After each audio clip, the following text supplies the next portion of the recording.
Assalamualaikum warahmatullahi wabarakatuh. Waalaikumsalam warahmatullahi wabarakatuh. Bismillahirrahmanirrahim. Hamdan bila ghayah wa nashkuruhu syukran bila nihayah. Asyhadu an la ilaha illallah wahdahu la syarikalah wa asyhadu anna Muhammadan abduhu la nabiyya ba'dah. Rabbi syrah li sadri wa yassir li amri wahlul 'uqdatam min lisani yafqahu qawli. Amma ba'd. Yang kami hormati Kepala Sekolah SDN Wadungasih 1, Ibu Rukiana SPD MPD. Yang kami hormati calon guru penggerak Bapak Tritiko Agung Nugroho SPD. Yang kami hormati Bapak Ibu Guru SDN Wadungasih 1 beserta staf. Alhamdulillah pada siang hari ini kita diberi nikmat oleh Allah, nikmat sehat, nikmat sempat, sehingga pada siang hari ini kita bisa berkumpul bersama dalam acara desiminasi CGP Bapak Tritiko Agung Nugroho dalam keadaan sehat walafiat. Kedua kalinya sholawat serta salam yang amat dalam tetap kita haturkan kepada baginda Rasulullah Muhammad sallallahu alaihi wasallam sebagai uswatun hasanah bagi seluruh umat Islam di dunia ini. Mudah-mudahan kita senantiasa mendapatkan syafaat beliau. Amin amin ya rabbal alamin. Bapak Ibu Guru SDN Wadungasih 1 yang kami hormati, akan kami bacakan susunan acara pada siang hari ini. Pertama, pembukaan. Dilanjutkan dengan acara yang kedua, menyajikan lagu wajib Indonesia Raya. Sambutan menempati acara yang ketiga, dan acara inti pada siang hari ini akan diisi oleh calon guru penggerak Bapak Tritiko Agung Nugroho, dan sebagai paripurna acara pada siang hari ini doa atau penutup. Baiklah Bapak Ibu Guru yang kami hormati, untuk mengawali acara pada siang hari ini kita buka dengan suratul Fatihah dengan harapan acara demi acara dapat terlaksana dengan lancar, tak kurang suatu apapun. Ala hadihin niyah wa ala kulli niyatin sholihah. Al-Fatihah.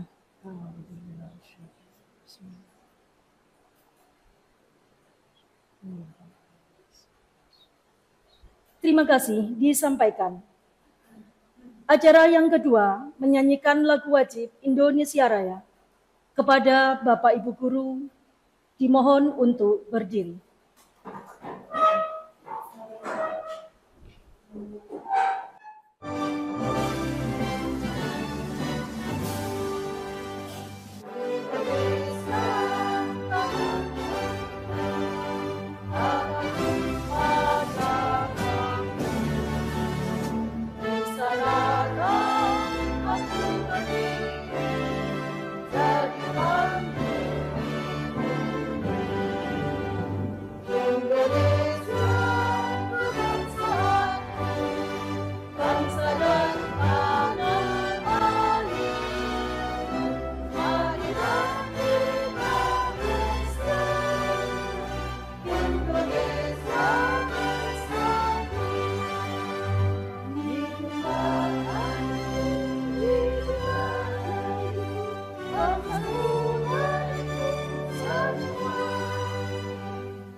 Bapak Ibu guru dipersilahkan untuk duduk kembali.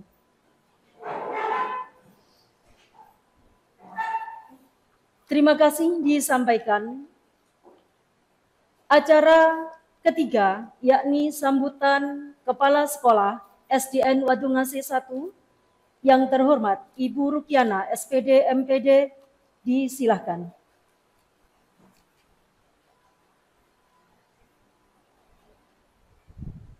Assalamualaikum warahmatullahi wabarakatuh. Waalaikumsalam warahmatullahi wabarakatuh.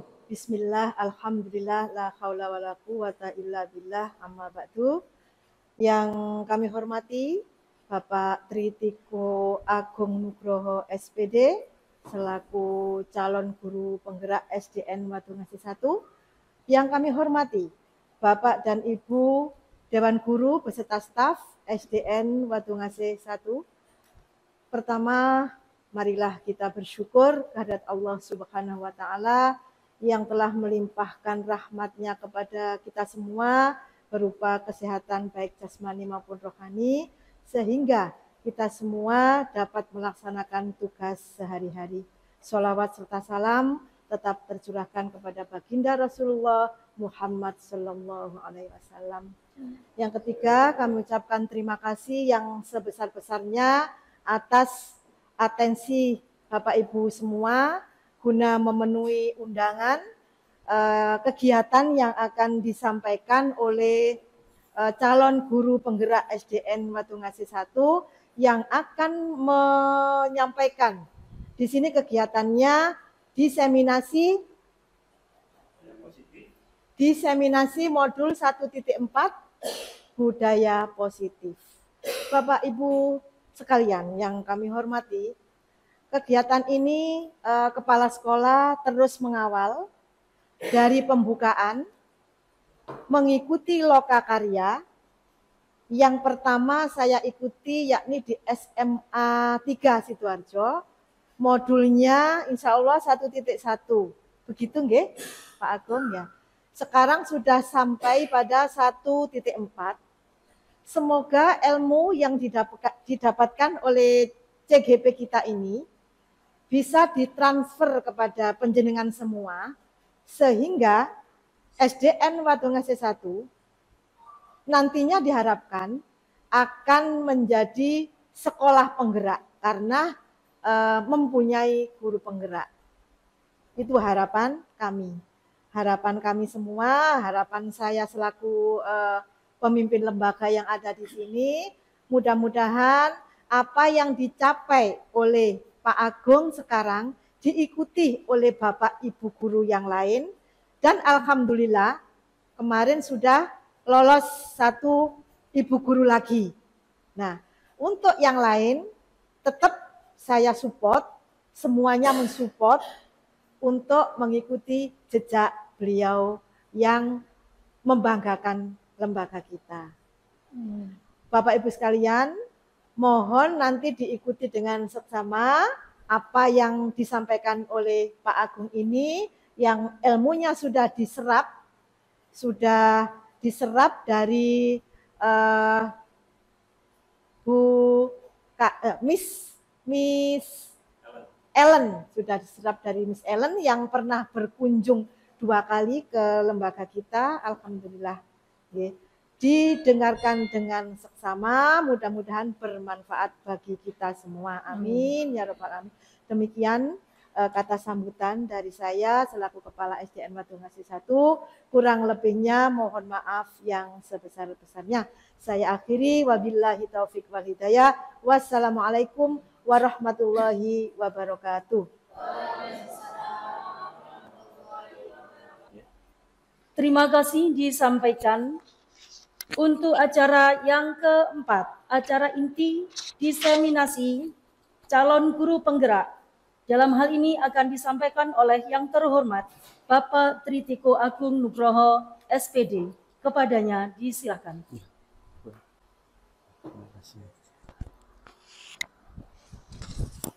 Baiklah Bapak Ibu sekalian, saya ucapkan terlebih dahulu Assalamualaikum warahmatullahi wabarakatuh.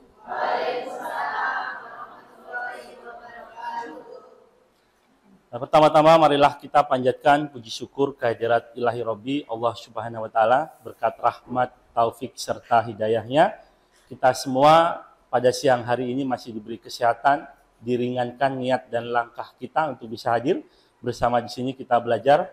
Semoga apa yang kita usahakan pada siang hari ini tercatat sebagai amal perbuatan yang baik. Salawat serta salam semoga senantiasa terlimpah curahkan untuk junjungan kita Nabi Muhammad SAW. Berkat perjuangannya, keikhlasannya, kita berada pada zaman yang penuh dengan kebaikan hingga kita bisa menikmati indahnya nikmatnya iman dan Islam.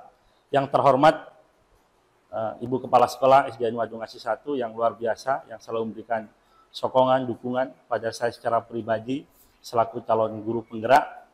Tak lupa juga rekan-rekan guru yang saya cintai dan saya banggakan. Pada kesempatan siang hari ini, saya akan mendesiminasikan modul 1.4 materi tentang budaya positif yang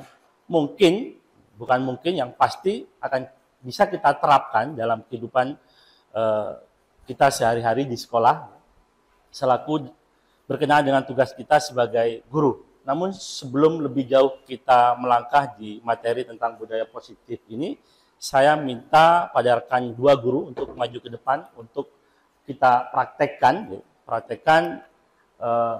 Mungkin bisa saya edit. Nah, ini untuk dua orang guru untuk maju ke depan, monggo Pak Alim dan Bu Eti bisa maju ke depan. Kegiatan kepalan tangan, sobeklah secari kertas, kita anggap nanti salah satu dari Bu Eti dan Pak Alim, monggo depan bisa menghadap ke audien, kita praktekkan. Ke sini Pak Alim. Bu Eti akan memperagakan, dia akan menggenggam sesuatu hal yang sangat berharga menurut Bu Eti, kemudian Pak Alim akan berusaha gimana caranya Bu Eti nanti ini mau melepas genggaman tangannya. Kita seolah-olah kan bahwa Bu Eti ini sedang menggenggam sesuatu hal yang berharga. Entah itu mungkin karakter buruknya yang dianggapnya berharga, sehingga Pak Alim akan berusaha untuk merubahnya, namun Bu Eti tetap menganggapnya itu adalah suatu hal yang berharga, dan Pak Alim di sini akan berusaha untuk supaya Bu Eti mau melepaskan genggaman tangannya. Coba Bu Eti, silakan genggam tangannya. Sekuat tenaga, satu aja. Kemudian Pak Alim berusaha untuk membuka. Silakan Pak Alim. Dengan caranya, mungkin dengan merayu, dengan cara kekerasan, dengan cara apapun saja bisa Pak Alim lakukan. Silakan. Ya, silakan.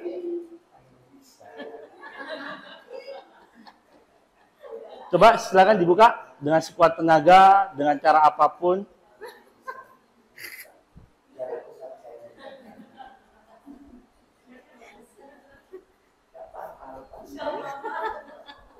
Bu Eti, karena itu dianggap sebagai sesuatu yang berharga, maka Bu Eti akan berusaha mempertahankan itu.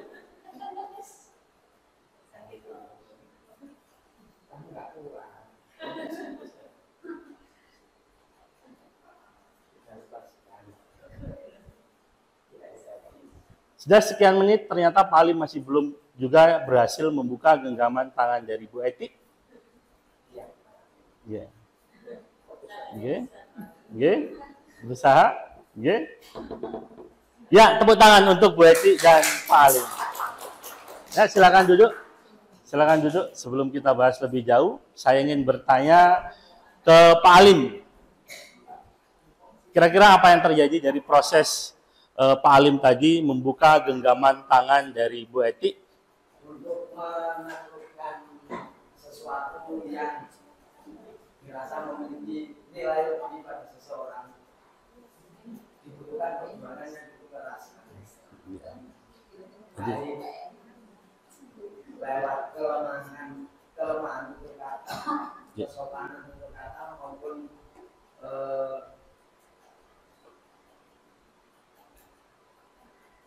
kekuatan fisik kita. Ya. Dan tadi saya sudah coba, akhirnya gagal. Oke, luar biasa. Jadi Pak Alim berusaha dengan sekuat tenaganya, dengan potensi yang dimilikinya, Pak Alim berusaha untuk membuka, karena Pak Alim di sini adalah bergender laki-laki, sedangkan Bu Eti perempuan, maka Pak Alim punya pikiran bahwa saya lebih kuat, maka saya bisa menggunakan tenaga, bisa membukanya dengan paksa, ternyata tetap gagal. Kemudian untuk Bu Eti, apa yang dirasakan Bu Eti dari proses Pak Alim tadi, berusaha membuka kepalan tangan tadi?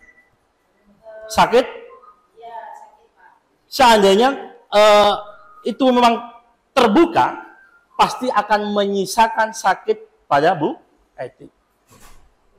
Jadi intinya adalah Bapak Ibu, kita sebagai seorang guru, seandainya Bu Eti itu adalah anak kelas 1 dan Pak Alim seorang dewasa berusaha membuka genggaman anak kelas 1, tentu akan sangat mudah. Tapi dalam prosesnya tentu anak kelas 1 yang dari segi tenaga berbeda pasti akan mudah kita buka, namun akan menyisakan luka yang begitu mendalam yang mungkin akan terngiang sampai kapanpun. Jadi intinya tugas kita sebagai guru kaitannya dengan analogi pada siang hari ini adalah bagaimana kita seorang guru berusaha membuka tangan Bu Eti tadi itu, bagaimana Bu Eti membuka dengan sukarela tanpa kita harus menghardiknya, mengancamnya, memberikan hadiah, tapi Bu Eti dengan sukarela membuka kepalan tangannya. Okay.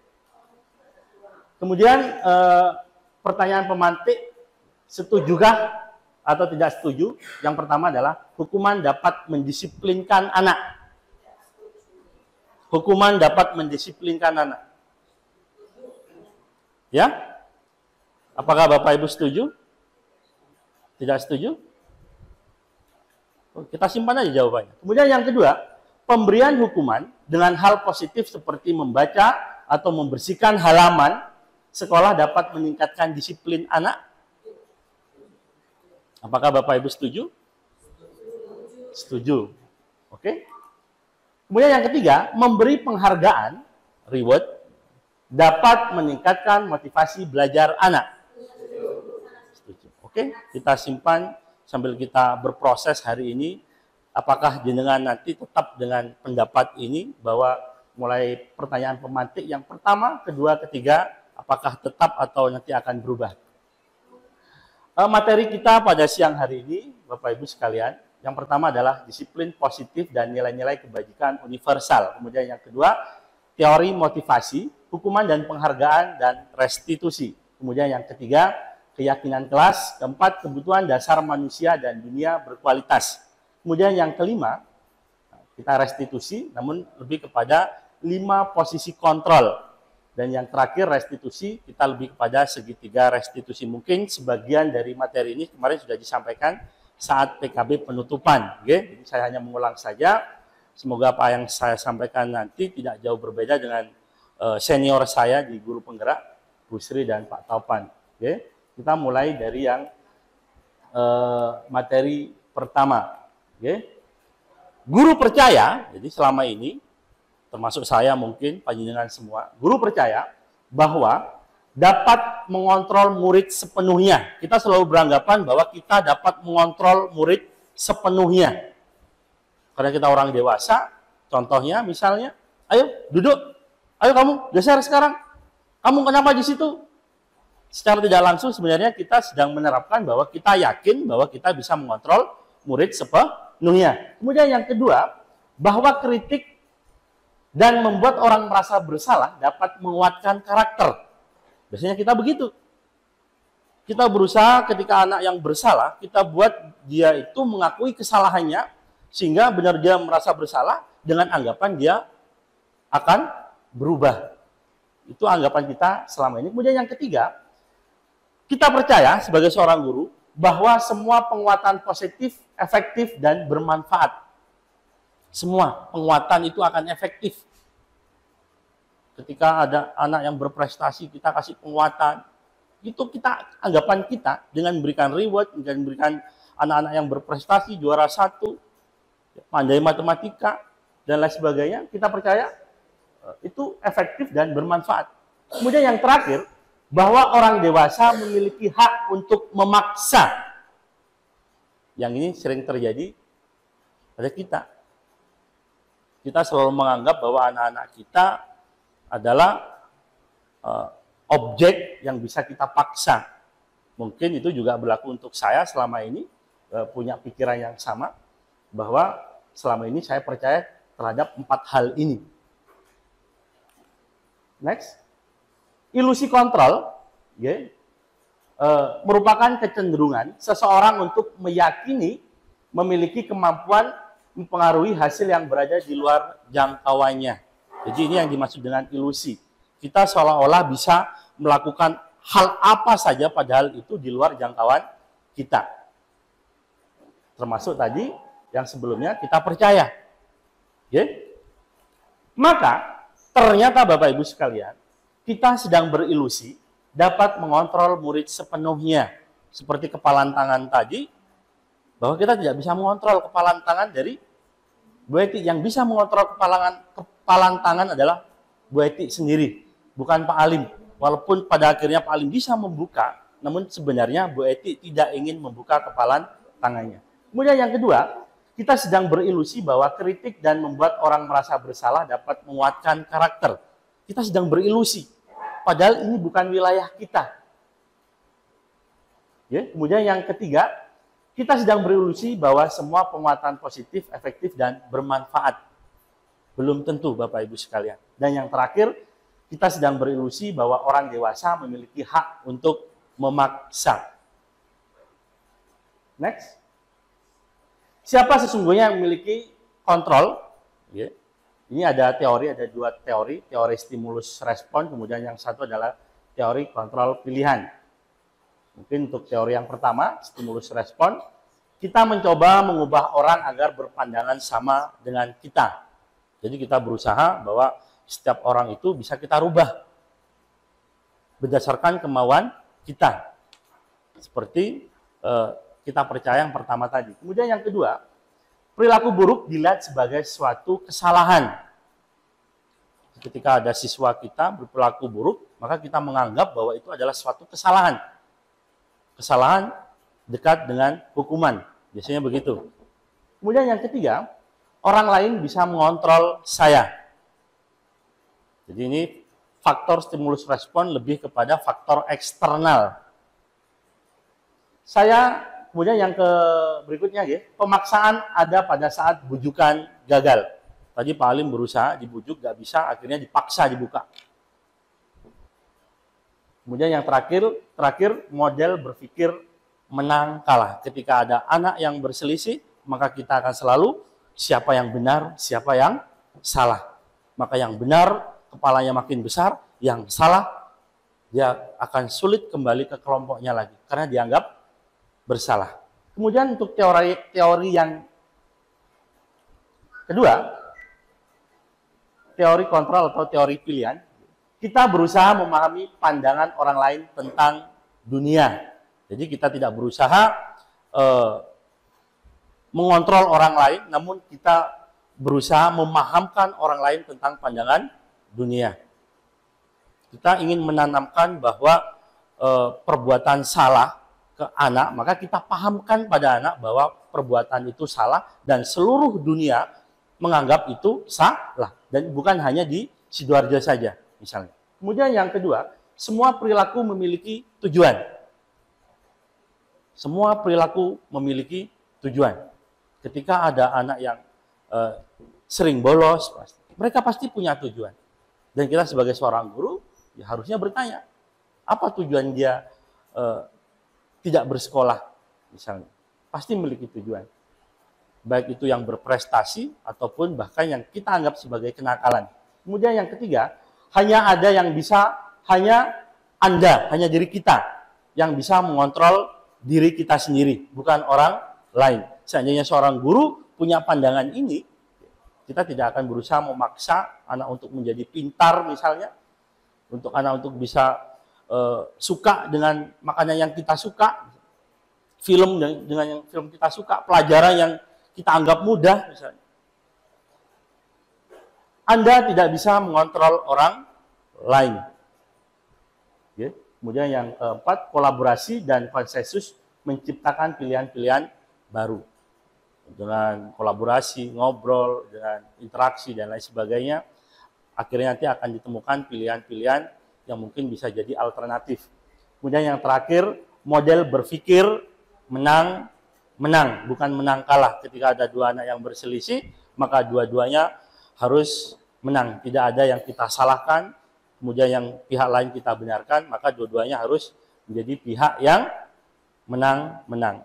Masalah selesai, namun tidak ada yang kalah, karena dua-duanya menang.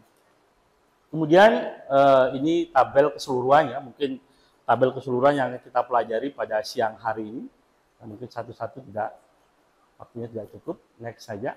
Kemudian pertanyaan pemantik, apakah makna disiplin?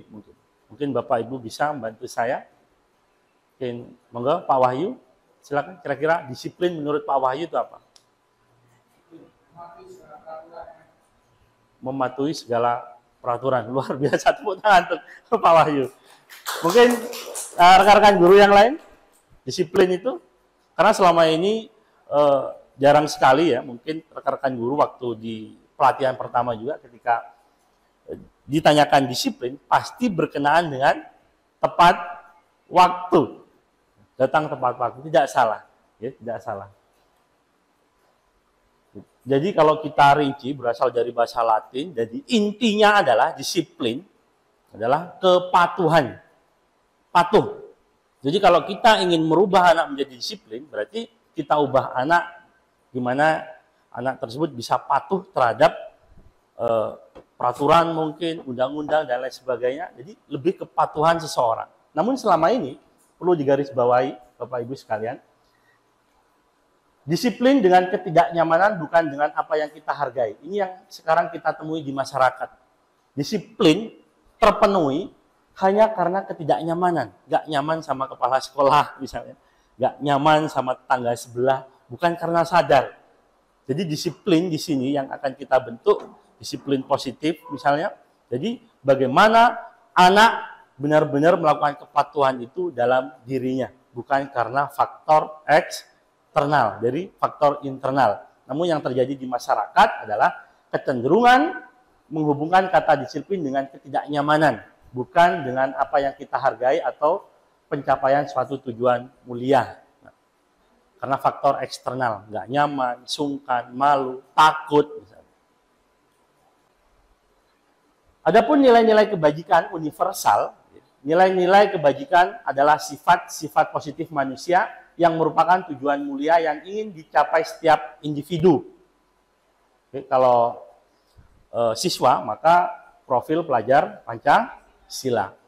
Oke, ada beriman bertakwa kepada Tuhan Yang Maha Esa dan berakhlak mulia, mandiri, bernalar kritis, berkebinekaan global, gotong royong dan kreatif. Ada tanda merah di sini. Setiap perilaku, perbuatan memiliki suatu tujuan, pasti memiliki suatu tujuan. Jadi kita ketika melihat anak yang sedang bermasalah, sedang bersengketa, mungkin berselisih paham dengan temannya atau melakukan kenakalan, maka yang harus tertanam di benak kita sebagai seorang guru, dia sedang memenuhi kebutuhannya. Dia sedang melakukan tujuannya yang kita anggap bahwa yang dia lakukan adalah salah. Maka kita perlu dalami, kita arahkan, kita luruskan, sehingga muncul faktor intrinsik dari siswa tersebut menyadari kesalahannya bukan karena takut atau karena faktor yang lainnya. Dengan mengaitkan nilai-nilai kebajikan yang diyakini seseorang, maka motivasi intrinsiknya akan terbangun. Jadi ini tugas guru, tugas kita semua, bagaimana siswa nantinya muncul motivasi intrinsiknya untuk melakukan disiplin positif. Kemudian untuk materi selanjutnya, kedua pada siang hari ini adalah teori motivasi, hukuman, penghargaan, kemudian restitusi. Teori motivasi perilaku manusia, motivasi eksternal untuk menghindari ketidaknyamanan atau hukuman. Jadi biasanya ini. Jadi kalau kita melakukan hukuman, anak-anak bisa berubah, itu karena faktor dari eksternal. Biasanya apa yang anak akan berpikir, apa yang akan terjadi apabila saya tidak melakukannya. Anak-anak akan berpikir begitu. Jadi faktornya eksternal. Kemudian yang kedua, faktor eksternal juga untuk mendapatkan imbalan dari orang lain, mendapatkan penghargaan. Jadi kalau kita terbiasa memberikan penghargaan ke anak-anak, kasih bintang kalau TK, atau kita dulu sering di seminar-seminar, jangan pernah lupa untuk memberikan reward pada anak yang berprestasi, ngasih bintang. Suatu ketika guru yang biasa ngasih bintang gak hadir, diganti guru yang lain, maka anak itu akan kurang termotivasi karena gak ada guru yang ngasih bintang. Artinya apa? Dia mau melakukan itu hanya karena bintang. Maka sebenarnya kita sedang melakukan motivasi eksternal.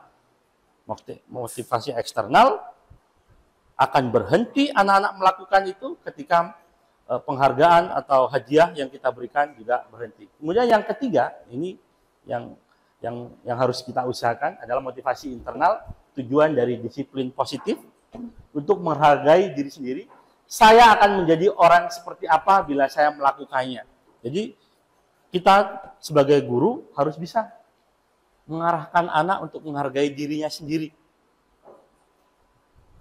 Dia datang tepat waktu, misalnya dia mau mengerjakan tugas karena dia memang ingin, bukan karena takut sama gurunya, karena takut dapat hukuman, atau dia mengerjakan tugas hanya karena ingin dipuji misalnya.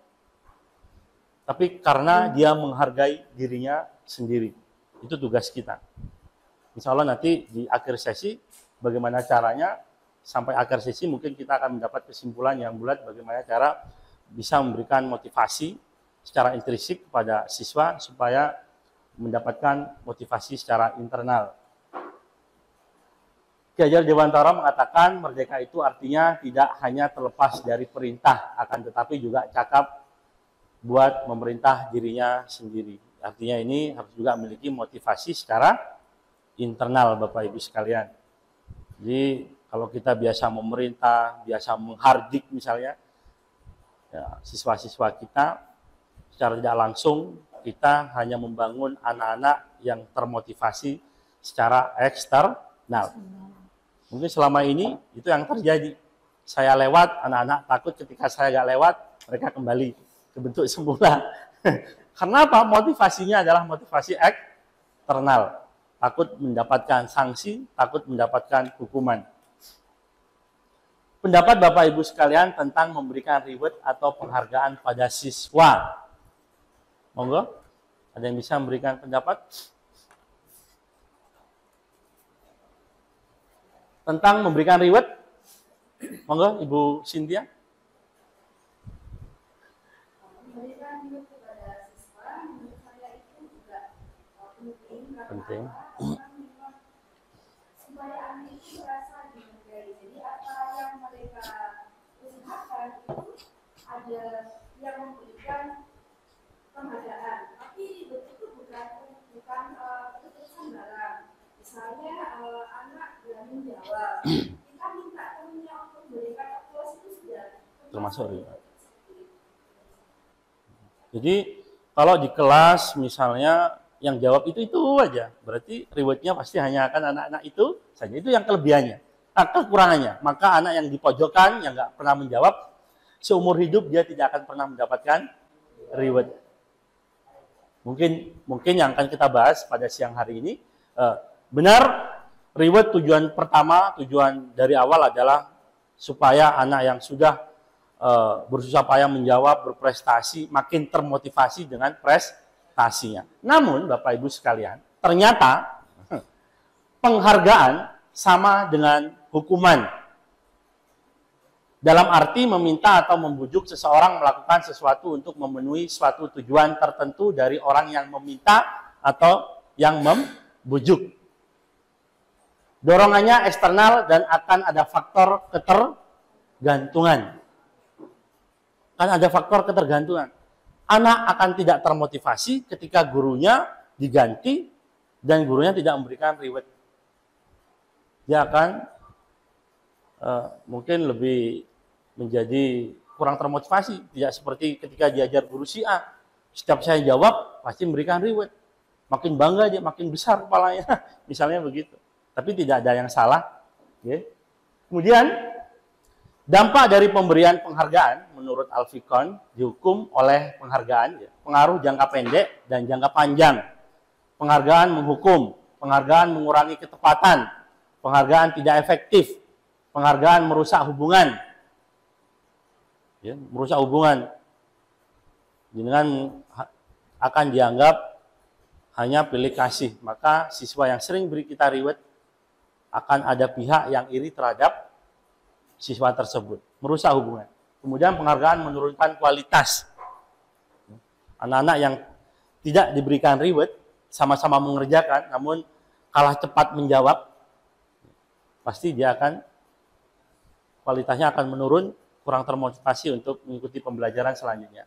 Penghargaan mematikan kreativitas, karena hanya anak-anak tertentu saja yang akan mendapatkan penghargaan. Kemudian yang terakhir, penghargaan mengurangi motivasi intrinsik. Jelas, karena motivasinya dari luar, bukan dalam dirinya sendiri, eksternal. Okay. Penghargaan atau apresiasi. Nah, dengan milih yang mana? Kalau disuruh milih, memilih penghargaan atau apresiasi? Apresiasi? G. Milih apresiasi. Jelas penghargaan dari awal sudah kita udah bahas, G.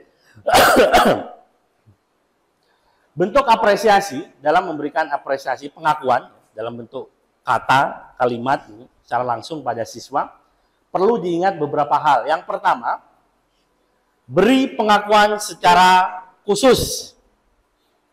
Secara khusus saat itu, dalam waktu itu, ketika anak untuk ukuran anak itu, dia berani maju ke depan.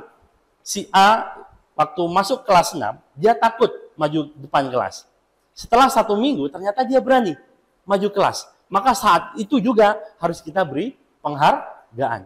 Walaupun jelas jika kita bandingkan dengan siswa terbaik di kelas itu jauh. Namun peningkatan selama di kelas 6 misalnya, ada peningkatan. Maka anak tersebut beri pengakuan secara khusus saat itu juga, dalam waktu tertentu, tindakan tertentu, maka setiap hari akan berbeda-beda. Kemudian yang kedua, beri pengakuan secara pribadi, langsung kepada anaknya. Yang ketiga, beri pengakuan kepada semua murid, bergantian. Pasti di satu kelas itu memiliki kelebihan dan kekurangan masing-masing. Saya pernah melihat Bapak Ibu sekalian, di akademik, dia jika dibandingkan dengan siswa lainnya, dia kurang. Namun ketika dia membersihkan kelas, ada satu hal yang terlihat, dia ikhlas. Maka saat itu juga saya tepuk pundaknya, saya katakan terima kasih, kamu luar biasa. Kurang lebih. Kemudian yang keempat, beri pengakuan secara konsisten, berkelanjutan dan konsisten. Hari ini saya melakukan kebaikan yang sama dengan si A, tapi saya kok gak dikasih pengakuan, kenapa hanya itu saja misalnya. Jangan sampai begitu Bapak Ibu. Jadi harus konsisten. Beri pengakuan kepada seluruh siswa dan secara konsisten. Dan yang terakhir, fokus pada proses, bukan pada hasilnya, tapi pada prosesnya. Ini bentuk apresiasi, daripada kita memberikan reward, penghargaan, lebih baik kita memberikan apresiasi pada siswa murid kita. Selanjutnya, contoh pengakuan atau apresiasi kebajikan. Ya. Situasi, kita lihat di sini Bapak Ibu, pada saat menolong murid baru di kelas kita, pada saat menolong murid, kalimat pembukanya, kemarin saya perhatikan kamu, misalnya perhatikan kamu, kemudian nilai kebajikannya, saya rasa empatimu besar sekali, luar biasa. Jadi kita berikan secara pribadi kepada anak tersebut. Kemudian untuk situasi yang kedua, pada saat membantu teman-temanmu di tugas kelompok, saya menghargai perilakumu ketika berada di kelompok, kepedulianmu sangat luar biasa sekali. Jadi kita beri apresiasi pada anak tersebut. Jadi sesederhana itu yang bisa kita lakukan tanpa modal, hanya kita berucap, berkata, insya Allah apresiasi yang kita lakukan sudah bisa membangun motivasi intrinsik siswa. Dan yang terakhir, contoh ya, situasi, pada saat kamu memungut kertas-kertas yang berserakan di lantai. Terima kasih untuk perbuatanmu, misalnya, perilakumu, sikapmu, menjaga kebersihan di kelas, Bapak lihat misalnya begitu, kemudian rasa tanggung jawabmu terhadap sampah itu sudah kamu terapkan di kelas. Dengan seperti ini, situasi-situasi yang sederhana yang pasti terjadi setiap hari kita jumpai, itu sudah bisa membangun motivasi intrinsik internal siswa. Next. Kemudian, menurut Bapak Ibu sekalian, apa perbedaan hukuman dan konsekuensi sering kita jumpai antara hukuman, konsekuensi? Ada yang bisa mencoba? Mungkin? Bu Cynthia? Kalau hukuman apa, kalau konsekuensi? Saya kalau hukuman itu lebih sudah bisa itu pasti ditentukan oleh orang lain. Tapi kalau konsekuensi itu bisa dengan kesadarannya sendiri. Jadi misalnya seorang anak menumpahkan air, gitu ya. Jadi ada guru yang langsung memarahi, gitu ya. Tapi ada juga mungkin guru atau orang tua yang menyadarkan anaknya atau memberikan pengertian sehingga anak itu sadar atas konsekuensi yang harus dilakukan. Jadi pada saat anak menumpahkan air kita jangan langsung memarahi, maksudnya jangan langsung ngapain ditumpahkan. Berarti jenengan pilih yang hukuman atau konsekuensi? Mungkin teman yang lain? Bu Dina mungkin? Pak Wahyu mungkin? Antara hukuman dan konsekuensi yang sering kita ucapkan, terapkan mungkin anak-anak selama ini. Yang ini yang akan kita perbaiki nantinya. Kita pilih hukuman atau konsekuensi.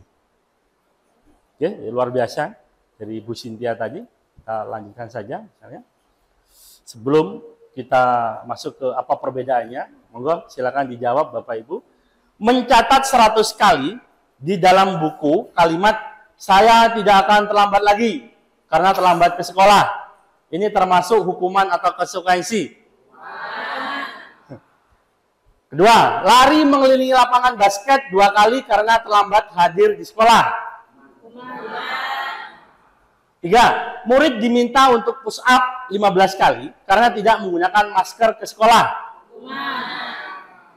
4, menggantikan kertas tugas teman yang telah dicoret-coret. Konsekuensi. Membersihkan tumpahan air di meja tulis karena tersenggol pada saat belajar. Konsekuensi. Murid disuruh untuk mengenakan sepatu seharian di sekolah karena tidak menggunakan sepatu hitam. Maaf, ini menanggalkan. Murid disuruh untuk tidak menggunakan sepatu. Oh, maaf, disuruh untuk tidak menggunakan sepatu karena dia tidak pakai sepatu hitam.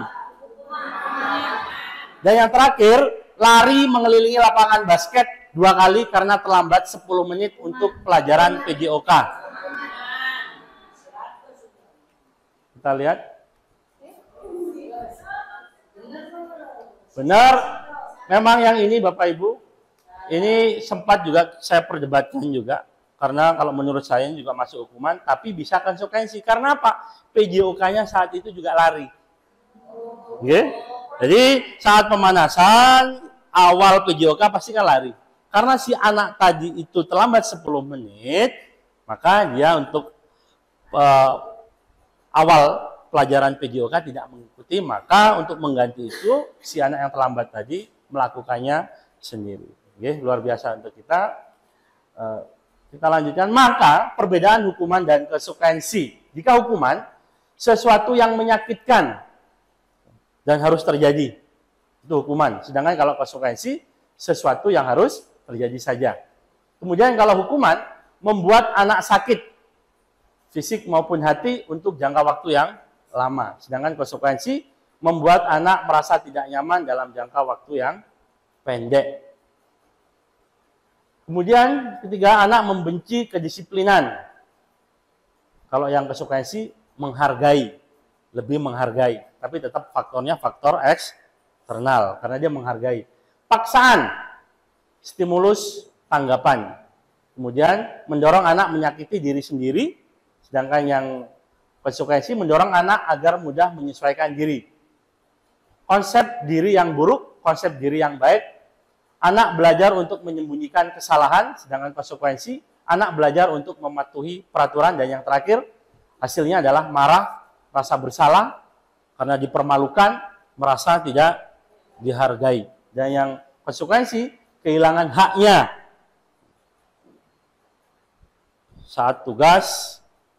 Dia ngomong aja, tugasnya nggak selesai, nggak terasa istirahat tiba, maka kita bisa hilangkan haknya. Selama kamu belum selesai, kerjakan. Selesai, meskipun istirahat, kamu tidak boleh istirahat karena belum selesai. Kita ambil haknya kalau konsekuensi. Dibuat tidak nyaman, diasingkan untuk sementara waktu. Ini perbedaan hukuman dan konsekuensi. Jika kita melihat dua pilihan ini, maka kita akan memilih yang konsekuensi. Karena tampak seperti lebih manusiawi, ya Bapak Ibu. Kemudian, kita digiring ini sebenarnya, kalau ada hukuman, ternyata konsekuensinya lebih baik nih daripada hukuman. Pernah mendengar restitusi? Pernah mendengar? Belum pernah? Restitusi adalah proses menciptakan kondisi bagi murid untuk memperbaiki kesalahan mereka, sehingga mereka bisa kembali pada kelompok mereka dengan karakter yang lebih kuat. Restitusi juga merupakan proses kolaboratif yang mengajarkan murid untuk mencari solusi untuk masalah mereka dan membantu murid berpikir tentang orang seperti apa yang mereka inginkan atau tujuan mulia, dan bagaimana mereka harus memperlakukan orang lain.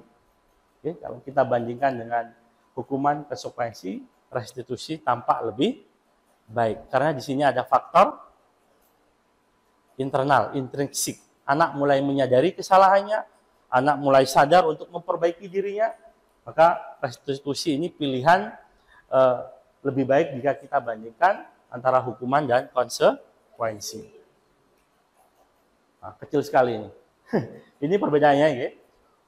Jika hukuman itu hanya menyebabkan anak menjadi identitas yang gagal, sedangkan konsekuensi dan restitusi itu identitas sukses, bisa membentuk anak menjadi disiplin. Namun bedanya, konsekuensi itu faktornya biasanya adalah faktor eksternal, sedangkan restitusi faktor internal. Oke. Kita lanjut saja. Jadi konsekuensi ini lebih ke netral, minimal kita sebagai seorang guru menerapkan konsekuensi, menghindari hukuman. Secara sederhana kalau hukuman itu biasanya antara pelanggaran dengan yang disangsikan itu tidak ada hubungannya sama sekali. Tidak mengerjakan PR, keliling lapangan. Konsekuensinya tidak ada. 9 ciri-ciri restitusi. Yang pertama, bukan untuk menebus kesalahan, namun untuk belajar dari kesalahan. Kemudian yang kedua, memperbaiki hubungan. Ketiga, tawaran, bukan paksaan. 4, restitusi menuntun untuk melihat ke dalam diri. Kita buat anak itu sadar. Menyadari kesalahannya, kita motivasi supaya dia mau memperbaiki dirinya. Restitusi mencari kebutuhan dasar yang mendasari tindakannya. Alasan, tujuannya dia melakukan kesalahan. Restitusi diri adalah cara yang paling baik. Restitusi fokus pada karakter bukan tindakan. Restitusi fokus pada solusi. Restitusi mengembalikan murid yang berbuat salah pada kelompoknya. Jadi kalau biasanya kita dulu, ketika ada anak yang bersengketa, maka kita akan selalu berpandangan salah benar. Anak yang bersalah akan sulit kembali pada kelompoknya karena akan dianggap bersalah. Itu yang harus kita hindari sekarang Bapak Ibu sekalian. Kita menggunakan restitusi supaya anak yang bersalah tadi tetap bisa kembali pada kelompoknya. Keyakinan kelas. Nah ini juga informasi baru Bapak Ibu. Menurut saya, menurut jenengan, peraturan kelas dan keyakinan kelas itu bedanya di mana? Ada yang bisa punya bayangan mungkin? Dari kalimatnya, satunya peraturan kelas, satunya keyakinan kelas. Ini kita lanjutkan saja. Ada yang berani? Lanjut ya. Peraturan kelas, seharusnya ini materinya banyak kaitannya dengan keyakinan kelas. Jadi saya lebih simpulkan, semoga tetap bisa intisari dari keyakinan kelas tetap bisa kita pelajari bersama. Peraturan kelas biasanya terbit tanpa persetujuan pihak objek yang harus melaksanakan. Dalam hal ini adalah siswa. Sedangkan keyakinan kelas adalah persetujuan yang dibuat bersama antara guru dan murid. Selanjutnya akan ditaati bersama. Posisi murid bukan lagi sebagai objek, tapi sebagai subjek yang membuat peraturan. Bukan objek lagi, tapi subjek yang membuat peraturan. Keyakinan kelas dibuat oleh murid, dilaksanakan oleh murid, dan untuk menanamkan nilai kebajikan yang diyakini. Oke. Kemudian muncul pertanyaan, mengapa tidak peraturan saja? Mengapa harus ribet ada keyakinan kelas? Coba perhatikan Bapak, di sini ada beberapa pertanyaan. Mengapa kita memiliki peraturan harus menggunakan helm bila mengendarai kendaraan roda 2? Padahal helm untuk keselamatan pribadi. Kenapa harus dibuat aturan? Kenapa harus dibuat aturan? Bukankah itu demi kebaikan si pengguna helm? Kenapa harus dibuat aturan? Kemudian yang kedua, mengapa kita memiliki peraturan 3M? Menggunakan masker, mencuci tangan, dan menjaga jarak 1,5 meter. Padahal itu untuk kebaikan sendiri. Kenapa harus dibuat peraturan? Kemudian yang ketiga, mengapa kita memiliki peraturan harus datang tepat waktu pada saat mengikuti pelatihan? Kalau terlambat siapa yang rugi? Kita. Tapi kenapa harus dibuat peraturan? Untuk mendukung motivasi intrinsik, kembali ke nilai-nilai keyakinan lebih menggerakkan seorang dibanding mengikuti serangkaian peraturan.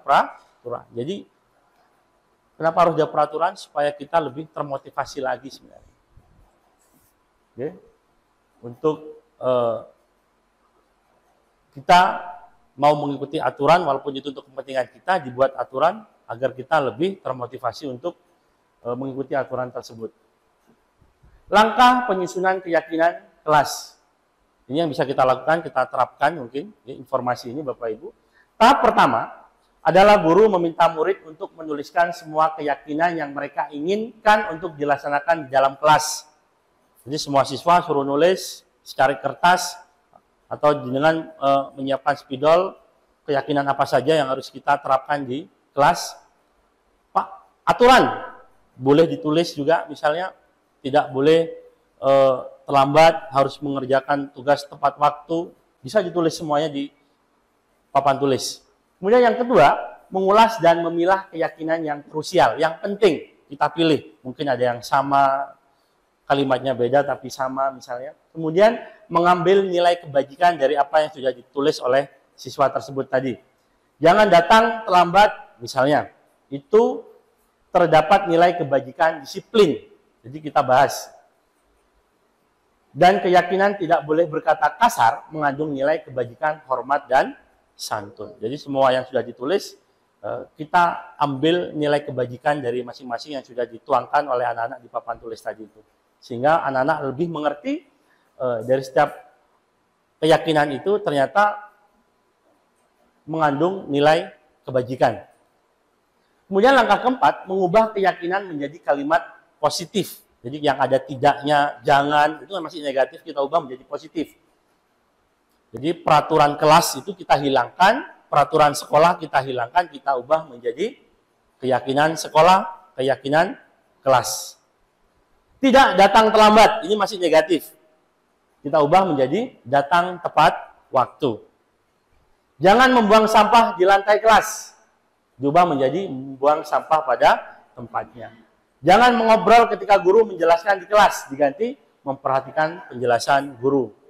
Terakhir, tidak boleh berkata kasar, diganti dengan berkata sopan dan santun. Dengan mengubah menjadi kalimat positif, maka akan dapat diambil kesimpulan mana yang harus tampak dan mana yang tidak harus tampak di kelas. Tampak dan tidak harus tampak, atau diwujudkan dan tidak boleh diwujudkan. Yang harus tampak adalah, misalnya, datang tepat waktu. Yang tidak boleh tampak, tidak boleh kita wujudkan adalah tidak datang tepat waktu. Juga ini dijelaskan kepada anak-anak. Yang harus tampak adalah berpakaian rapi. Yang tidak harus tampak tidak berpakaian rapi. Langkah terakhir sebelum keyakinan kelas itu kita tetapkan sebagai sesuatu yang harus ditaati, menilik kembali dan menyepakati keyakinan kelas tersebut. Setelah diulas kembali, maka waktunya murid dan guru menyepakati bahwa keyakinan kelas itu harus dilaksanakan sebagaimana mestinya. Jadi harus disepakati dulu di akhir sesi, yaitu pada tahap kelima. Kira-kira ini Bapak Ibu, langkah-langkah menyusun keyakinan kelas yang sebelumnya mungkin jenengan masih punya peraturan, ya, peraturan kelas, mungkin dalam waktu dekat harus kita ubah menjadi keyakinan kelas. Jadi yang terpampang mungkin masih ada tulisan peraturan kelas, tata tertib kelas misalnya, kita ubah menjadi keyakinan kelas dengan kalimat-kalimat yang lebih positif.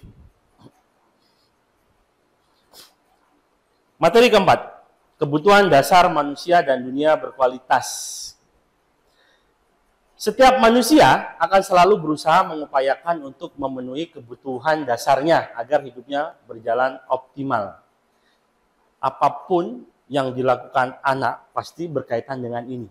Ketika anak melakukan satu kesalahan yang kita anggap adalah suatu kesalahan, biasanya anak tersebut berusaha memenuhi kebutuhannya yang tidak dia dapatkan mungkin di rumah atau ketika berada di sekolah. Maka untuk memenuhinya, dia biasanya melakukan hal-hal yang kita anggap sebagai kenakalan. Sebenarnya anak itu sedang melakukan proses pemenuhan kebutuhannya. Jadi ketika ada anak yang bertingkah kurang wajar menurut kita dalam pandangan kita, kita jangan terburu curiga bahwa anak itu memiliki karakter itu. Kita telisik dulu. Bisa jadi anak itu ada sesuatu kebutuhan yang tidak terpenuhi. Apa kebutuhannya? Yang pertama, bertahan hidup. Kemudian yang kedua, penguasaan. Yang ketiga, kesenangan. Kemudian kebebasan dan kasih sayang dan rasa diterima.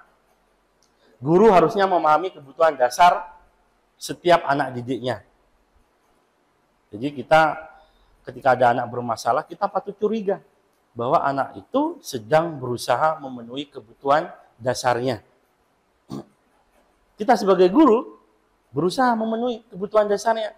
Jika itu adalah solusi supaya anak itu menjadi lebih baik. Kebutuhan bertahan hidup, yang pertama, berkaitan dengan sifat fisiologis, diantaranya makan, tempat untuk berlindung, beristirahat, keamanan, kesehatan, dan lain-lain. Ketika anak tidak memiliki ini, pasti dia akan bermasalah ketika berada di sekolah. Ya, berkaitan dengan dia tidak punya tempat tinggal yang layak, misalnya, uang sakunya kurang, misalnya, pasti akan banyak masalah. Kemudian yang kedua, kebutuhan kasih sayang dan rasa diterima, berkaitan dengan psikologis, kasih sayang dan rasa diterima oleh orang lain. Ini sering muncul di setiap kelas. Akan ada anak, ketika anak itu tidak mendapatkan teman misalnya, berarti anak tersebut sedang kekurangan kebutuhan kasih sayang dan rasa diterima. Kita sebagai guru harus bisa memfasilitasi kebutuhan anak itu tercukupi di dalam kelas selama berada dalam pengawasan kita di sekolah. Kemudian yang ketiga, kebutuhan pengakuan atas kemampuan. Berkaitan dengan kekuatan untuk menggapai sesuatu. Seseorang menjadi terlihat kompeten, berprestasi, memimpin, terampil, didengar, dan diakui. Biasanya anak-anak pinter ini butuh pengakuan. Ketika ada anak pinter, kita kurang mengakui, nah, itu juga akan ada masalah. Kita harus jeli. Biasanya anak-anak caper mungkin kalau kita bilang. Butuh perhatian. Ketika dia bisa menjawab, atau dia sering bertanya terus, dia sebenarnya sedang butuh perhatian. Dan kita sebagai seorang guru harus jeli. Anak ini sedang butuh perhatian dari kebutuhan dasarnya. Kemudian yang keempat, kebutuhan dasarnya adalah kebutuhan akan kebebasan. Berkaitan dengan seorang yang akan memilih, bergerak, mencoba hal baru, dan mengeksplorasinya. Mandiri, memiliki pilihan, mengembangkan daya lentur, dan otonom. Ini ada anak yang tidak suka kita atur-aturnya ada. Pelajaran, tidur misalnya. Mungkin kalau tingkat SD, kebutuhan akan kebebasan ini masih bisa ditekan karena faktor eksternal. Apa? Rasa takut kepada gurunya. Tapi teman-teman saya, yang mengajar di SMK, SMA, ketika dia mau tidur, tidur saja. Kita beruntung masih di SD. Kalau di SMK, ada teman-teman cerita, guru perempuan, dia mengajar, lihat siswanya tidur, ya dibiarkan. Karena gurunya juga takut. Kemudian yang kelima, kebutuhan akan kesenangan. Kebutuhan untuk merasa senang sehingga berupaya untuk mencari kesenangan berkaitan dengan kesediaan akan tantangan gurauan dan pembelajaran yang bermakna. Ketika anak butuh kesenangan atau selama di rumahnya dia selalu serius dengan orang tuanya, biasanya ketika di sekolah dia akan melakukan hal-hal yang konyol. Bahkan walaupun itu waktu pelajaran. Karena apa? Karena di rumahnya dia kurang bersenang-senang dan itu dia limpahkan ketika berada di sekolah. Semua akan dianggap lucu. Dorong temannya lucu karena dia haus akan kesenangan. Jadi seorang guru harus tahu kebutuhan dasar di setiap anak didiknya. Dan ini juga berkaitan dengan restitusi nanti, Bapak Ibu sekalian. Kemudian restitusi ini posisi kontrol. Okay? Sebelum itu ada video supaya tidak ngantuk.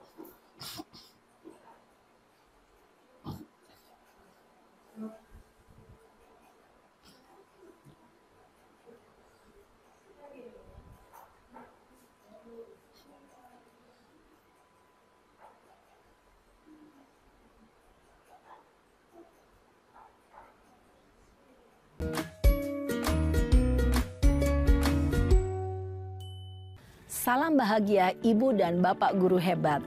Dalam penerapan disiplin positif restitusi, salah satu program yang dikembangkan adalah 5 posisi kontrol. 5 posisi kontrol dalam restitusi adalah proses perjalanan seorang pendidik agar dapat mengenali dirinya. Pada video kali ini, kita akan membahas tentang 5 posisi kontrol yang dikembangkan oleh Diane Gosson dan contoh penerapannya.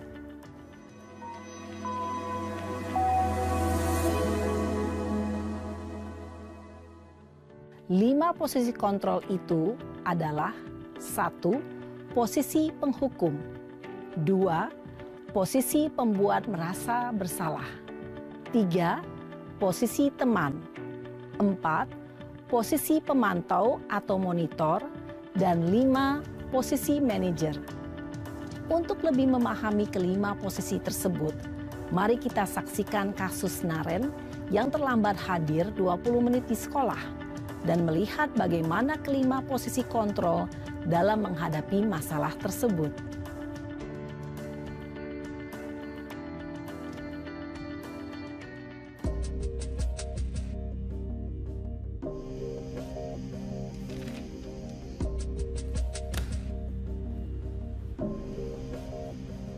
Naren!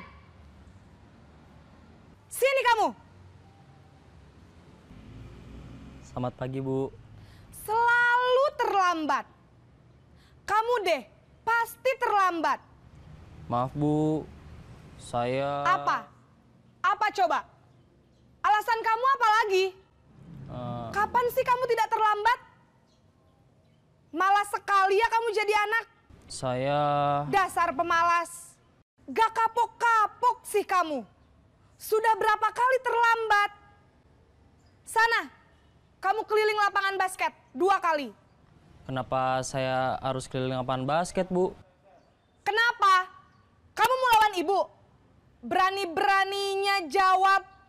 Sudah terlambat, masih berani jawab pula. Sekarang, keliling lapangan basket 5 kali sekalian. Biar kapok. Cepat. Pergi sana ke lapangan basket. Posisi penghukum biasanya berbicara dengan nada tinggi, menghardik, menunjuk-nunjuk, menyakiti, dan menyindir. Hukuman bisa berupa fisik maupun psikis. Ibu dan Bapak guru hebat, dampak yang terjadi pada murid ketika guru berada pada posisi penghukum adalah murid cenderung akan memberontak, bahkan menyimpan dendam.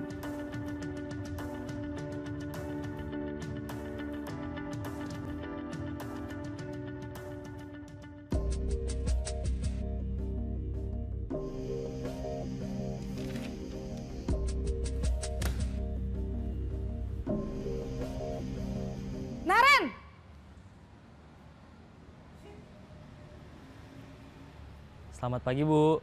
Naren. Kamu kenapa terlambat lagi, Nak? Ya Tuhan, Naren. Kamu senang ya bikin ibu susah ya? Kalau kamu terlambat lagi, nanti ibu yang ditegur bapak kepala sekolah, Nak. Disangka ibu tidak bisa membina kamu. Duh, gimana ini? Maaf, Bu. Duh, Gusti Naren. Kamu suka ya kalau ibu ditegur bapak kepala sekolah? Terus, sekarang ibu harus tulis apa ini di buku absen? Ini kamu sudah sering terlambat loh. Ibu harus apa coba? Maaf, Bu. Maaf sekali. Ya sudah, lain kali jangan bikin ibu susah lagi ya, Nak ya. Ibu tidak akan kuat lagi kalau kamu begini terus. Bisa jantungan kalau ibu ditegur bapak kepala sekolah. Sana cepat ke kelas. Maaf ya, Bu. Maaf sekali. Posisi pembuat rasa bersalah berbicara dengan nada tenang, cenderung lembut. Namun kata-kata yang diutarakan membuat murid merasa menjadi orang yang gagal. Memandang buruk dirinya sendiri, merasa tidak berharga, dan tidak sanggup membahagiakan orang lain. Ketika guru mengambil posisi pembuat rasa bersalah, murid akan menganggap dirinya yang bersalah dan ia akan menyimpan emosi negatif tersebut di dalam dirinya.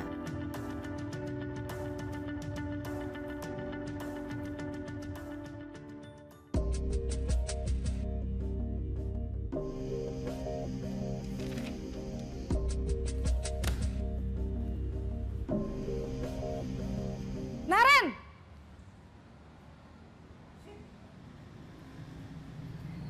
Selamat pagi, Bu.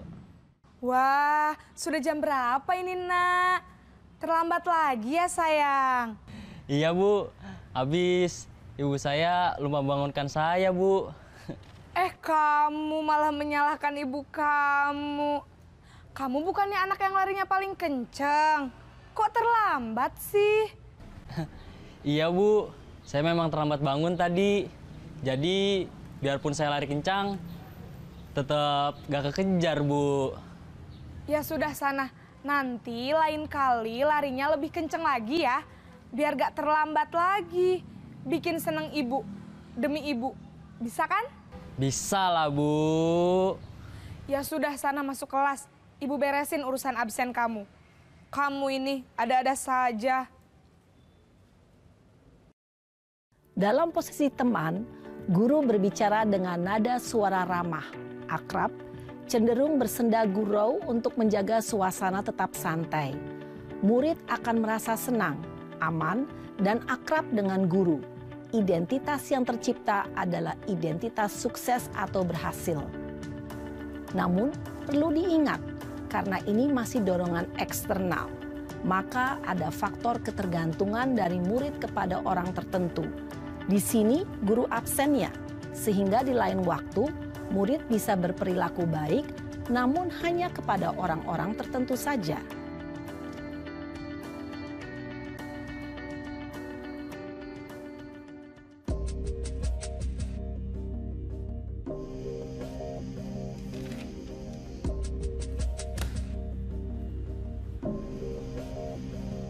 Naren!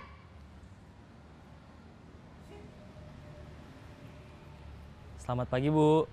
Naren, apa peraturan sekolah kita tentang jam berapa kita harus masuk sekolah, Nak? Kita harus di sekolah jam 7, Bu. Iya, betul. Sekarang sudah jam 7.20. Naren sudah tahu konsekuensinya jika terlambat hadir. Paham, Bu. Saya harus tinggal kelas pas jam istirahat selama 20 menit. Iya, benar. Konsekuensinya demikian. Jadi nanti jam 9.30 pas istirahat, kamu harus tinggal di kelas, kerjakan tugas tambahan untuk ketertinggalan kamu, ya? Baik, Bu. Posisi pemantau mengandalkan penghitungan atau data untuk mengontrol murid. Guru mengarahkan murid berdasarkan peraturan dan konsekuensi. Seorang pemantau menunjukkan bahasa tubuh dan ekspresi wajah yang datar dan cenderung formal.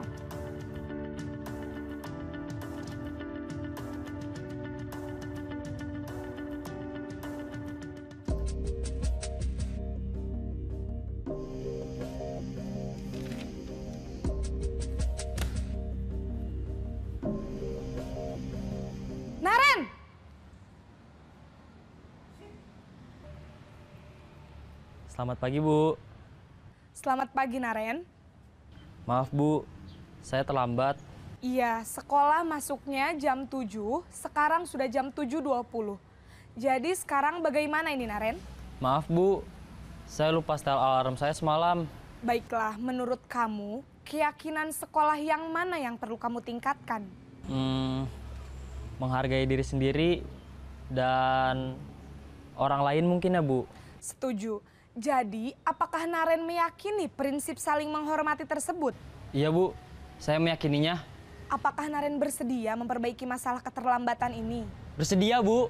Bagaimana kamu akan perbaiki masalah keterlambatan ini? Saya akan coba untuk tidak lupa menyetel alarm saya, Bu. Baik, kalau Naren lupa menyetel alarm di rumah, ada orang yang kira-kira bisa bantu mengingatkan tidak? Ada, Bu. Kakak saya, Kak Ema. Ada lagi selain Kak Ema? Selain Kak Ema, ada ibu saya. Baik, jadi yang mengingatkan Naren adalah Kak Ema dan ibu kamu ya? Kira-kira akan mulai setel alarm kapan nih, Naren? Setelah pulang sekolah, akan segera saya lakukan. Baik, jadi Naren akan setel alarm untuk bangun besok pagi dan akan diingatkan oleh kakak dan ibunda Naren ya. Ada lagi yang mungkin perlu dilakukan, Naren? Agar tidak terlambat bangun lagi. Tidak ada, Bu. Baik, Naren. Terima kasih untuk kerjasama kamu. Sekarang kamu perlu kembali ke kelas untuk belajar. Baik, Bu. Terima kasih. Posisi manajer adalah posisi kontrol yang disarankan untuk membimbing murid memiliki sikap disiplin yang positif, yaitu murid yang mandiri, bertanggung jawab, dan dapat memecahkan masalah. Tujuan dari posisi ini adalah agar murid dapat berefleksi atas tindakannya. Guru akan dengan tulus memberikan pertanyaan-pertanyaan bermakna, sehingga membuat murid dapat belajar dari kesalahannya dan mencari sebuah solusi untuk menyelesaikannya. Ibu dan Bapak guru hebat, setelah mengamati adegan kelima posisi kontrol tadi, kira-kira posisi mana yang paling ideal? Posisi mana yang dapat menunjang motivasi intrinsik murid? Ya, tentu posisi manajer. Posisi ini memang posisi ideal yang ingin dituju setiap pendidik.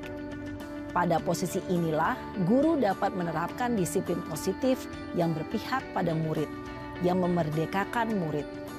Perjalanan seorang pendidik tentunya tidak mudah untuk sampai pada posisi seorang manajer. Namun, tujuan kita pasti, yaitu menciptakan murid-murid yang mandiri, merdeka, dan bertanggung jawab. Semoga penggambaran 5 posisi kontrol yang telah diperlihatkan ini dapat menjadi ajang refleksi bagi kita semua, agar dapat terus mengasah dan menerapkan disiplin positif yang memerdekakan murid. Mari terus berlatih dan bersemangat. Selamat menerapkan. Salam dan bahagia Ibu dan Bapak guru hebat. Oke, itulah 5 posisi kontrol yang sudah Bapak Ibu saksikan. 5 posisi kontrol yang sudah dijelaskan tadi itu ada penghukum, pembuat rasa bersalah, teman, pemantau, dan manajer. Jika kita lihat di sini, ketika kita memposisikan diri sebagai penghukum dan pembuat merasa bersalah, maka kita secara tidak langsung sudah membuat identitas gagal. Kalau kita ingin menciptakan identitas sukses untuk siswa, maka kita bisa berperan memposisikan diri sebagai teman, pemantau, atau sebagai manajer. Namun yang perlu diingat bahwa memposisikan diri sebagai teman atau pemantau, motivasi yang muncul pada diri anak adalah motivasi eksternal. Jadi mereka mau melakukan sesuatu karena dorongan dari eksternal, dari luar. Beda kalau kita memposisikan diri sebagai manajer, maka yang akan kita ciptakan adalah motivasi yang tumbuh dari dalam diri anak itu sendiri. Jadi anak akan sadar dengan kesalahannya untuk memperbaikinya, kemudian anak tersebut bisa menjadi lebih baik lagi. Jadi kira-kira dari 5 posisi kontrol ini yang biasa Bapak Ibu lakukan di kelas, kira-kira posisi yang mana? Ya? Penghukum? Pernah? Pembuat merasa bersalah? Sering. Kemudian sebagai teman? Ya. Teman ini juga sering. Jadi kita anggap kalau biasanya tidak semua siswa, namun hanya ada beberapa mungkin yang akrab, jadi kita berposisi sebagai teman. Jadi anak itu sebenarnya dia mau mengikuti perkataan kita karena kita menganggap dia sebagai teman. Motivasinya adalah eksternal. Untuk guru yang lain, sikapnya akan berbeda. Beda kalau kita memposisikan diri sebagai manajer. Siapapun gurunya, dimanapun, dia akan tetap bersikap sama. Karena motivasinya dalam diri anak itu sendiri, Bapak Ibu. Maka pernyataan-pernyataan, siapa yang mengatakan kaitannya dengan posisi kontrol itu tadi, saya kecewa sekali dengan kamu. Maka sebenarnya jenengan sedang berada di posisi pembuat orang merasa bersalah. Kemudian pernyataan, kamu tidak pernah benar melakukannya. Berada di posisi penghukum. Ayolah, lakukan demi Bapak Ibu. Memposisikan diri sebagai teman. Kemudian, apakah kamu mau mendapatkan stiker bintang hari ini? Sebagai pemantau. Kemudian, bagaimana kamu bisa menyelesaikan masalah ini?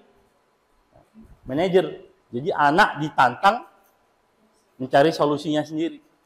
Kemudian yang terakhir, kamu selalu yang paling terakhir mengerjakan. Misalnya. Kita memposisikan diri sebagai penghukum.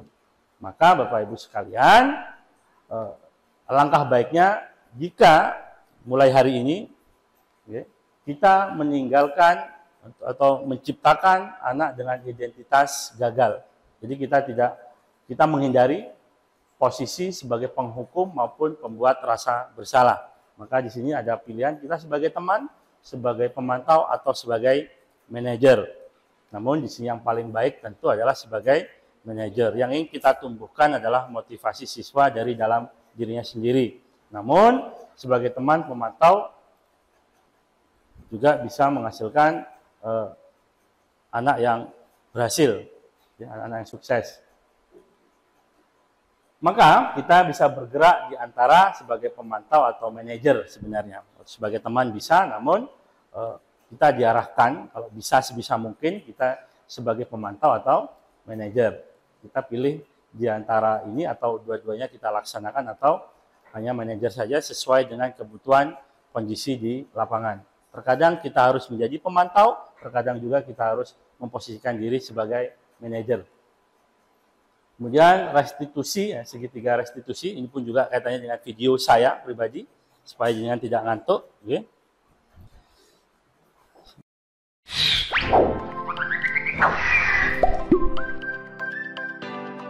Assalamualaikum warahmatullahi wabarakatuh. Saya Tritiko Agung Nugroho, calon guru penggerak Angkatan 9, kelas 200A dari Kabupaten Sidoarjo. Dalam video demonstrasi kontekstual ini adalah praktek penerapan segitiga restitusi untuk menyelesaikan permasalahan siswa di sekolah saya. Sebagai informasi, segitiga restitusi adalah suatu proses dialog yang dijalankan guru agar dapat menghasilkan murid yang mandiri dan bertanggung jawab secara intrinsik. Terdapat 3 langkah dalam segitiga restitusi, yaitu yang pertama, menstabilkan identitas. Yang kedua, validasi tindakan yang salah. Dan yang terakhir adalah menanyakan keyakinan. Langkah ini digambarkan dalam bentuk segitiga. Langkah pertama dalam segitiga restitusi adalah menstabilkan identitas. Jika anak berbuat salah, maka ada kebutuhan dasar mereka yang tidak terpenuhi. Dalam langkah ini memiliki tujuan untuk merubah orang yang gagal karena telah berbuat kesalahan menjadi orang yang sukses. Pada langkah ini, kita harus mampu meyakinkan mereka dengan mengatakan kalimat seperti, pertama, berbuat salah itu manusiawi. Kedua, tidak ada manusia yang sempurna. Ketiga, saya juga pernah melakukan kesalahan seperti itu. Keempat, kita bisa menyelesaikan ini. Kelima, Bapak, Ibu tidak tertarik mencari siapa yang salah, tapi Bapak, Ibu ingin mencari solusi dari permasalahan ini. Keenam, kamu berhak merasa begitu. Dan yang terakhir, apakah kamu sedang menjadi teman yang baik buat dirimu sendiri? Langkah kedua adalah memvalidasi tindakan yang salah. Konsep langkah kedua adalah kita harus memahami kebutuhan dasar yang mendasari tindakan anak berbuat kesalahan. Menurut teori kontrol, semua tindakan manusia, baik atau buruk, pasti memiliki maksud atau tujuan tertentu. Ketika kita menolak anak yang berbuat salah, dia akan tetap dalam masalah. Yang diperlukan adalah kita memahami alasan melakukan hal tersebut sehingga anak merasa dipahami. Langkah yang ketiga, yaitu menanyakan keyakinan. Pada tahap ini, siswa akan diberi pertanyaan-pertanyaan yang bermakna untuk memunculkan motivasi secara intrinsik sehingga mampu membentuk keyakinannya dengan tindakan yang salah. Melalui segitiga restitusi, kita diharapkan mampu mewujudkan mereka menjadi murid yang merdeka. Mereka mampu menyelesaikan masalah dengan motivasi internal dan bertanggung jawab terhadap pilihannya. Contoh kasus pertama, Cinta tidak terima pekerjaannya selalu dicontek oleh temannya. Ia marah dan tidak bisa menahan emosinya. Berikut adalah skenario penyelesaian masalah menggunakan segitiga restitusi. Cinta, tadi Bapak mendengar laporan dari ketua kelas bahwa kamu habis bertengkar ya dengan Rio. Iya Pak, soalnya Rio selalu mencontek tugas maupun pekerjaan yang diberikan guru. Sudah saya peringatkan, tapi Rio tetap memaksa. Oh, begitu ya. Wajarlah kalau kamu marah dan kesal. Jika Bapak berada di posisi kamu, Bapak tentu akan melakukan hal yang sama. Dan respon yang kamu berikan adalah hal yang sangat manusiawi. Lalu, apa yang kamu lakukan terhadap Rio? Saya sangat marah Pak. Saya maki-maki Rio dengan kalimat yang kurang pantas. Bahkan tanpa sadar saya menggebrak meja. Oh, begitu. Pasti kamu memiliki alasan atas perilakumu itu. Coba jelaskan pada Bapak. Begini Pak, masa saya diam saja ketika dicontek? Saya kan sudah susah payah mengerjakan tugas tersebut.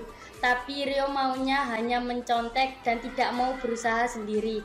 Bahkan saya sudah seringkali memperingatinya, namun tidak diindahkan. Ya, wajarlah kalau kamu merasa marah. Karena berkaitan dengan jerih payahmu yang dicontek begitu saja oleh Rio. Bapak sangat memahami tindakanmu itu dan Bapak bersyukur kamu tidak melakukan hal yang jauh lebih buruk dari yang kamu lakukan itu. Sekarang coba kita pikirkan tindakan memaki-maki sampai menggembrak meja apakah sesuai dengan keyakinan kelas kita? Tidak sesuai, Pak. Menurut kamu, keyakinan kelas apa yang sudah dilanggar ketika berinteraksi antar teman? Saling menghormati dan menghargai, Pak. Betul. Lalu menurut kamu, apakah saling menghormati dan menghargai antar teman itu penting? Sangat penting, Pak. Oke, kalau menurut kamu itu penting, jadi keyakinan apa yang harus kamu lakukan pada saat kamu sedang marah? Harus lebih sabar dan memperingatinya dengan cara terbaik tanpa harus memaki. Apakah kamu siap memperbaiki masalah ini? Bersedia, Pak. Apa yang kamu lakukan untuk memperbaiki masalah ini? Saya akan bersabar dan menahan amarah jika ada teman yang mencontek. Kemudian saya akan melakukan tindakan dengan melaporkannya pada Bapak selaku wali kelas 6B. Ya, tepat sekali tindakanmu itu. Perlu kamu ingat, manusia adalah makhluk sosial yang akan selalu berinteraksi, bergaul dengan orang lain sepanjang hidupnya. Maka jangan pernah takut untuk memperbaiki diri dan jangan pernah malu untuk meminta maaf agar menjadi pribadi yang jauh lebih baik dalam pergaulan di masa yang akan datang. Baik, Pak. Cinta, semangat ya. Sekarang silakan kembali ke kelas. Terima kasih, Pak. Assalamualaikum warahmatullahi wabarakatuh. Nama saya Cinta dari kelas 6B. Saya senang sekali diajak diskusi oleh Bapak Agung untuk dapat mengendalikan diri dari amarah. Karena perilaku teman sekelas saya harus banyak belajar bersabar dan dapat menghormati teman-teman di sekitar saya. Sekian, terima kasih. Wassalamualaikum warahmatullahi wabarakatuh. Kasus kedua, Rafa sering datang terlambat, sehingga banyak pelajaran yang tertinggal. Berikut adalah skenario penyelesaian masalah menggunakan segitiga restitusi.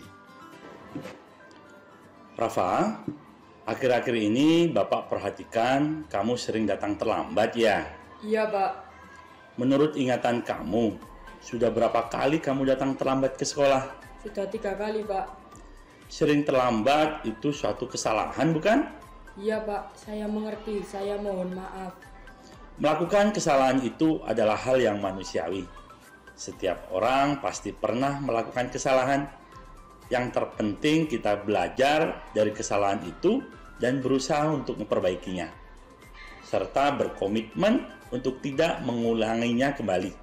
Apakah kamu setuju? Setuju, Pak. Baiklah, Rafa. Kita cari solusinya bersama ya. Iya, Pak. Kamu sering datang terlambat, pasti punya alasan. Kenapa sih Rafa sering datang terlambat ke sekolah? Karena saya sering main HP sampai larut malam, Pak. Hingga menyebabkan bangun sering kesiangan. Kamu tahu keyakinan kelas yang sudah kita setujui? Tahu, Pak. Kalau terlambat datang ke sekolah, apakah sesuai dengan keyakinan kelas kita? Tidak sesuai, Pak. Menurut kamu, keyakinan kelas apa yang sudah kamu langgar? Disiplin, Pak. Menurut kamu, apakah disiplin itu penting? Sangat penting, Pak. Karena membuat saya datang ke sekolah tepat waktu dan bisa menghargai waktu. Tepat sekali. Menghargai waktu itu penting dan sangat bermanfaat bagi kita. Menghargai waktu membantu kita menjadi lebih efektif dalam tugas-tugas kita. Dengan mengatur waktu dengan baik, kita dapat menyelesaikan lebih banyak pekerjaan dalam waktu lebih singkat, sehingga pekerjaan menjadi tidak menumpuk. Selain itu, kita juga dapat melatih rasa kepedulian terhadap lingkungan sekitar. Iya, Pak. Saya menyesal sudah sering terlambat. Saya mohon maaf, sudah sering terlambat. Iya, Fa. Sikap yang sangat baik sudah kamu lakukan dengan cara meminta maaf. Lalu, menurut kamu, apa yang akan kamu lakukan agar kamu datang tidak terlambat lagi? Saya akan tidur lebih cepat dan tidak bergadang lagi agar tidak datang terlambat ke sekolah. Kamu sudah menemukan solusinya, dan Bapak akan bekerja sama dengan orang tuamu agar kamu tidak datang terlambat lagi ke sekolah. Sekarang, silahkan kembali ke kelas ya. Terima kasih, Pak.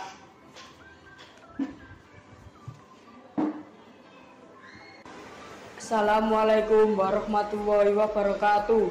Nama saya Rafa, kelas 6B. Saya ucapkan terima kasih pada Bapak Agung. Saya senang sekali diajak berdiskusi untuk menemui solusi atas kesalahan yang telah saya lakukan. Saya tidak akan bergadang lagi supaya tidak terlambat ke sekolah. Sekian, terima kasih. Wassalamualaikum warahmatullahi wabarakatuh. Terima kasih sudah menyaksikan video ini. Semoga bermanfaat. Wassalamualaikum warahmatullahi wabarakatuh. Salam guru penggerak.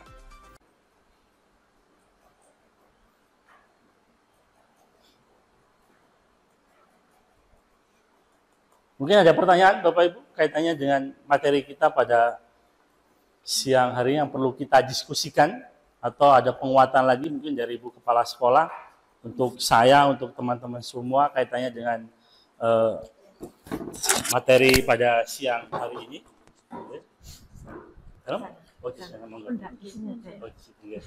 Atau dipegang gini aja.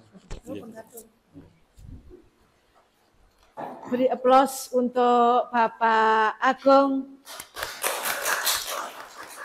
Luar biasa yang diseminasikan Bapak dan Ibu pada siang hari ini.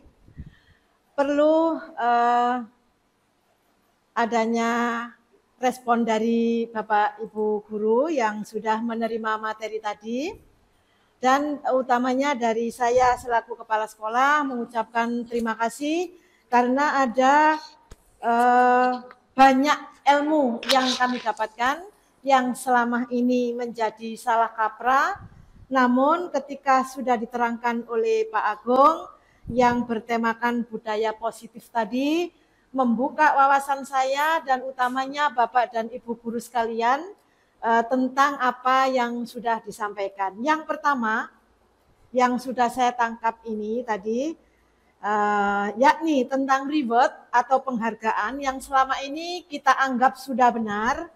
Baik, ternyata masih ada yang lebih benar lagi, yakni kita akan berganti menjadi pemberian apresiasi atau pengakuan. Yang kedua, hukuman. hukuman nanti akan kita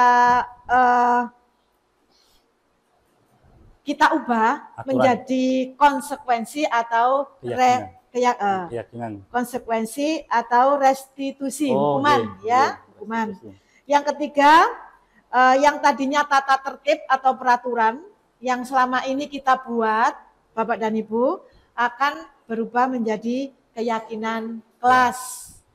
Jadi ini harus kita budayakan. Sesuatu yang baik harus kita budayakan. Yang keempat, kita harus menyadari akan kebutuhan dasar para siswa kita. Sehingga kita dapat mengambil tindakan manakala menghadapi siswa yang nakal, siswa terlambat, dan sebagainya. Karena pada dasarnya mereka itu adalah mencari jati diri. Mencari kebutuhannya. Yang kelima adalah 5 posisi kontrol seorang guru. Restitusi.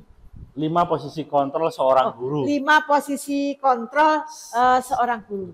5 posisi kontrol seorang guru, yakni posisi penghukum, posisi membuat merasa bersalah, posisi sebagai teman, posisi sebagai pemantau atau monitor, yang kelima posisi sebagai manajer, yang mana pilihannya mungkin Bapak dan Ibu sesuai dengan apa yang disampaikan, kita harus pada zona ketiga itu, namun yang paling tepat adalah posisi manajer.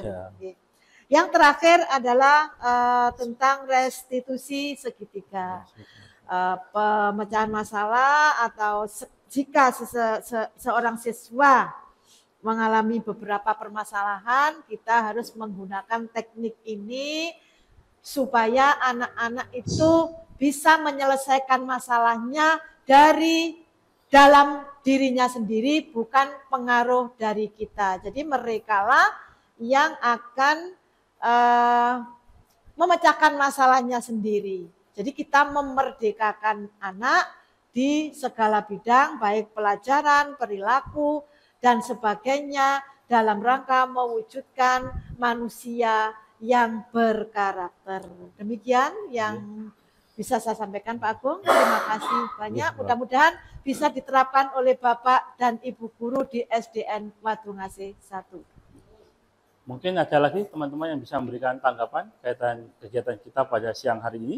Sekedar mengingatkan Bapak Ibu, segitiga restitusi adalah suatu proses dialog yang dilakukan oleh guru untuk menghasilkan murid yang mandiri dan bertanggung jawab secara intrinsik, jadi secara internal. Ini proses dialog. Jadi kita hanya ada dialog anak, kita gali lebih dalam apa alasannya, dia sedang membutuhkan apa. Dari proses dialog itu, akhirnya kita bisa menemukan solusi-solusi yang terbaik yang mungkin bisa kita berikan pada siswa. Bahkan siswa bisa menemukan sendiri solusinya. Jadi kita tahu dari proses ini, kita ajak anak untuk mencari solusi atas permasalahannya sendiri. Oke, Bapak Ibu. Mungkin ada yang bisa memberi tanggapan yang lain kaitannya dengan materi kita pada siang hari ini. Satu hal lagi, ya, kaitannya dengan keyakinan bahwa sebagai informasi saja pada jenengan semua, awalnya kita meyakini bahwa siswa yang dulu belum berada di sekolah ini, kita menganggap bahwa mereka adalah kertas kosong. Jadi kita di sekolah akan menulis kertas itu hingga mereka menjadi siswa yang nantinya penuh dengan tulisan-tulisan, dan tulisan itu kita yang buat. Awalnya kita akan berpikiran demikian. Namun menurut Ki Hajar Dewantara, itu adalah hal yang salah. Anak-anak ketika masuk di sini, mereka sebenarnya sudah memiliki kodrat alam. Mereka sudah ada tulisannya, namun masih buram. Kita sebagai seorang guru berproses, berusaha untuk menembalkan tulisan-tulisan yang sudah mereka miliki. Jadi, buang anggapan bahwa anak masuk ke SDN Wadungasih 1 yang kita cintai ini, mereka adalah kertas kosong. Mereka sebenarnya sudah ada tulisannya, namun tulisannya masih buram. Kita sebagai seorang guru bertugas hanya untuk menebalkan saja. Tidak untuk membentuk mereka menjadi apa yang kita inginkan, namun kita membentuk mereka berdasarkan potensi yang mereka miliki. Jika tidak ada kegiatan pada siang hari ini, bisa kita akhiri. Terima kasih Ibu Kepala Sekolah yang sudah memfasilitasi kegiatan pada siang hari ini. Rekan-rekan guru semuanya, saya ucapkan Banyak-banyak terima kasih. Mohon maaf jika dalam prosesnya tadi tidak sesuai dengan ekspektasi panjenengan, terdapat perkataan yang kurang berkenan. Akhirul kata, wassalamualaikum warahmatullahi wabarakatuh. Waalaikumsalam warahmatullahi wabarakatuh.